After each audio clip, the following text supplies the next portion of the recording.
안녕하세요, 박주영입니다.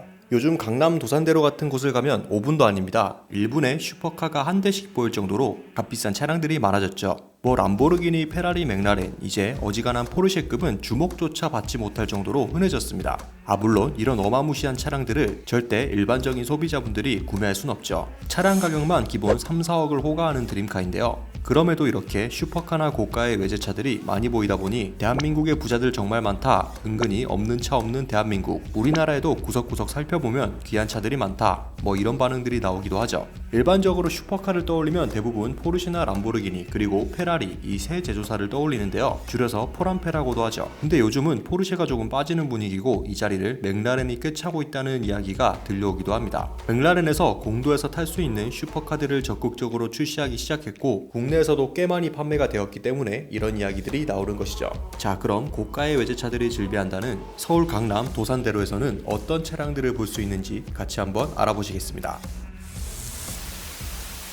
첫 번째는 포르쉐 911, 입문용 슈퍼카라고 불리기도 하는 911이지만 절대 무시할 수 없는 대단한 차량이죠. 사진 속 차량은 코드네임 991 카브리올레입니다. 911은 포르쉐를 대표하는 아이콘이죠. 기본 모델인 카레라부터 마니아들을 위한 GT3, 당장 트랙에 뛰어들 수 있는 GT3 RS, 911의 끝판왕 버전 GT2 RS까지 다양한 베리에이션을 갖춘 팔방미인 같은 존재입니다. 슈퍼카급에서는 승차감도 되게 좋은 편이라 데일리카로 타고 다니기에도 문제가 없을 수준인 게 큰 장점이고요. 최근엔 국내에 신형 992 출고가 시작되어서 많은 분들께서 포르쉐 911을 찾고 있다는 이야기도 들려옵니다.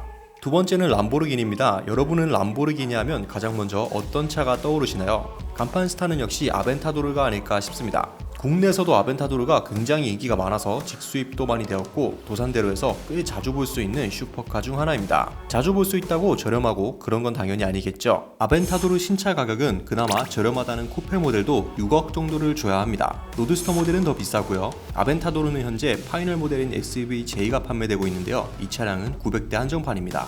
람보르기니의 매력은 역시나 평소의 울부짖음, 배기음이죠. 전세계 수많은 제조사들이 다운사이징 대열에 합류하여 터보 엔진을 장착하고 있는 시기임에도 불구하고 아벤타도르는 여전히 12기통 자연흡기 엔진을 장착해서 아주 우렁찬 람보르기니 자연흡기 특유의 엔진과 배기 사운드를 자랑합니다. 우락부락함, 직선을 강조해 남성미가 넘치는 화려한 디자인 역시 매력 포인트죠. 람보르기니의 가장 강력한 라이벌인 페라리도 짚어봐야죠. 개인적으로 제가 가장 좋아하는 브랜드이기도 합니다. 람보르기니가 조금 더 남성적이고 화려한 매력을 자랑했다면 페라리는 조금 더 여성스럽고 우아한 매력을 가진 팔색조라고 표현하면 잘 어울릴 것 같습니다. 페라리는 한정판 슈퍼카를 제외하면 크게 두 가지 라인업으로 나눠서 판매를 하는데 V8 라인업과 V12 라인업이 있죠. 8기통 라인업의 대표 주자는 페라리 488, 현재는 후속 모델인 F8 트리뷰터가 출시되어 출고가 진행되고 있습니다. 페라리의 이 우아하고 간결한 군더더기 없는 특유의 디자인과 로쏘 코르사 레드 컬러에서 오는 매력은 두말할 필요가 없겠죠. 12기통 라인업은 812 슈퍼패스트가 대표 주자입니다. 이름부터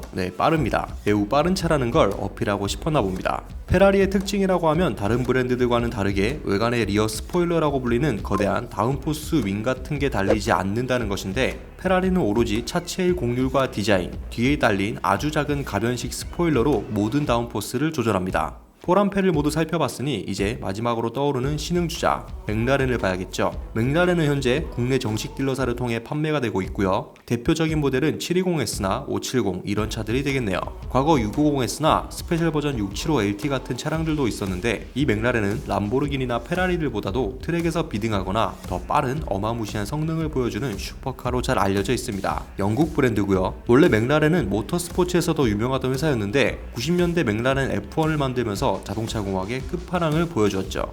지금까지도 자연흡기 엔진을 단 슈퍼카 중 세상에서 가장 빠른 자동차 타이틀을 가지고 있습니다. 하지만 이런 뛰어난 성능을 가졌음에도 불구하고 맥라렌의 문제는 로드카 시장에서 네임밸류가 상대적으로 떨어진다는 것이죠. 아직 페라리나 람보르기니보단 감성적인 부분에서 부족하다는 평이 많습니다. 슈퍼카의 본분이라고 하면 당연히 최고의 성능을 자랑하고 트랙에서 최고의 랩타임을 뽑아낼 수 있는 훌륭한 모습을 보여주는 게 맞을 수도 있지만 일반적으로 슈퍼카를 구매하는 대다수의 부호들은 트랙에서보다 일반 도로에서 차를 탄다는 게 문제죠. 성능이 전부가 될 순 없다는 이야기입니다. 맥라렌이 상대적으로 다른 브랜드들보다 로드카를 제작하기 시작한 지 얼마 되지 않았기 때문에 지금보다는 앞으로가 더 기대되는 회사가 아닐까 싶네요.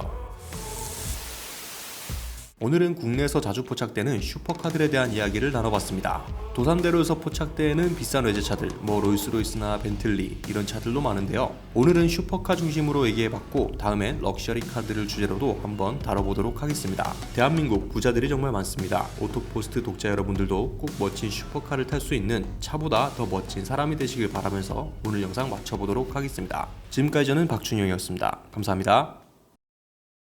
정차할 때마다 심한 진동이 생긴다는 중대한 결함이 이슈가 되는데도 인기 모델들의 인기가 계속해서 유지되는 적당히 지저대다가 알아서 조용해질 겁니다.